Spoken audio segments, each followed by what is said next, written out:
Hola a todos, en este video vamos a ver un ejemplo de cómo determinar las razones financieras de liquidez con un caso práctico en donde considerando los estados financieros, el estado de resultados y el balance general podemos obtener los valores de esas razones financieras. Las razones financieras de liquidez miden precisamente ese concepto, la liquidez que tiene la empresa. La primera razón que vamos a considerar es la liquidez corriente, que hace referencia a la relación que hay entre los activos corrientes y los pasivos corrientes. Lo que va a medir esta razón es la capacidad que tiene la empresa para que con esos activos corrientes pueda cumplir con sus obligaciones con respecto a estos pasivos en algún momento que los acreedores se lo solicitaran. Y entonces, bueno, para poder calcularlo, vamos ya directamente a la información de los estados financieros. Nos dice entonces tenemos que dividir el activo corriente entre el pasivo corriente. Aquí está el total de activos corrientes y eso lo dividimos entre el total de pasivos corrientes. En este caso, la razón de liquidez corriente nos da un valor de 2.08, lo que implicaría que la empresa tiene la capacidad para cubrir, además del 100% de los pasivos con esos activos corrientes, puede cubrir incluso el doble.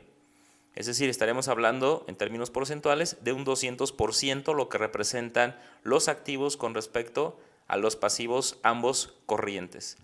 Ahora, si esto lo hacemos para el otro año, nos podemos dar cuenta cómo del año 1 al año 2, la situación financiera de la empresa desde el punto de vista de esta razón se redujo un poco porque lo que estamos observando es que aquí, aunque está alrededor de 2, pero ese valor es más pequeño que el de acá. Entonces podríamos concluir que la liquidez de la empresa medida a través de esta razón se redujo del año 1 al año 2, aunque ambos valores podríamos considerarlos todavía buenos porque además de cubrir el 100% pueden llegar a cubrir casi el doble de esas necesidades que se llegarían a tener si esos acreedores solicitaran esos pasivos.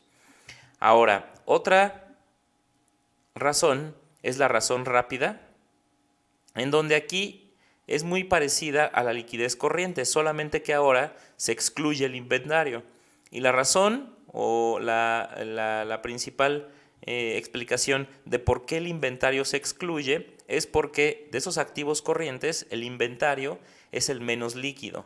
Entonces, para poder hacer frente a los pasivos corrientes, es decir, que la empresa pueda pagar a los acreedores, difícilmente podría hacerlo con el inventario y por esa razón lo que se hace es excluir ese concepto. Entonces vamos a ver qué ocurre con esa razón financiera. Es los activos corrientes menos el valor del inventario, que en este caso están de este lado.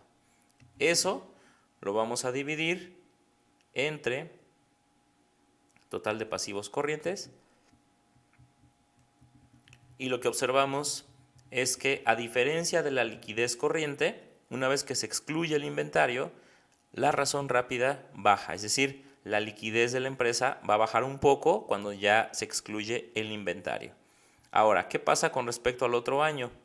Si nos damos cuenta, aquí, cuando habíamos pasado en esta razón de liquidez corriente del año 1 al año 2, había una reducción. Sin embargo, cuando solamente tomamos en cuenta la razón rápida, cuando ya excluimos el inventario, lo que observamos es que el año 1 con respecto al año 2, el año 2 es mejor. La razón rápida es más alta, es decir, la liquidez medida a través de esta razón financiera es mejor para el año 2 que el año 1. Ahora, la siguiente razón financiera es la razón de efectivo y con esta razón lo que se pretende es hacer más estricto la medida de la liquidez. ¿Por qué? Porque solamente se considera el efectivo y los valores negociables, es decir, no se considera ni el inventario ni las cuentas por cobrar. Ahora, ¿qué es lo que ocurre? Entonces vamos a hacer el cálculo. Esta celda es igual a el efectivo más los valores negociables y eso lo dividimos entre los pasivos circulantes. Y entonces lo que vamos a observar ahora es que con esta razón lo que nos dice es que el efectivo y los valores negociables no serían suficientes si se cubriera, o más bien si se quisiera cubrir los pasivos corrientes. Si en algún momento se le exigiera a la empresa pagar esos pasivos, con el efectivo y los valores negociables no es suficiente. Solamente se podría cubrir el 70% de esa deuda. Ahora, ¿qué pasa cuando consideramos el otro año? Si nos damos cuenta, las razones son exactamente las mismas, no cambia esta situación. En ambos casos, en ambos años, la razón de efectivo es la misma y eso implica que la empresa pues tendría exactamente la misma capacidad para poder hacer frente a esas obligaciones en el corto plazo. Si nos damos cuenta, aquí mencionábamos, es más estricto porque solamente toma en cuenta esos dos conceptos, pero no significaría de entrada a lo mejor que estuviera en una situación preocupante la empresa, siempre y cuando si en algún momento le exigen esos acreedores que pague esos pasivos corrientes, la empresa solamente puede cubrir con esos dos conceptos el 70% y tendría que buscar de qué manera podría conseguir el otro 30%. Si a lo mejor no va a utilizar ni el inventario ni las cuentas por cobrar, pues lo podría hacer tal vez a través de un financiamiento con un banco en donde pudiera conseguir ese 30% que hace falta aquí para poder ya tener el 100% que representaría con respecto a los pasivos corrientes. Y bueno, esas son las tres razones de liquidez que consideramos en este video. En otros videos pueden revisar las siguientes razones financieras que tienen que ver con la actividad, la rentabilidad y el endeudamiento.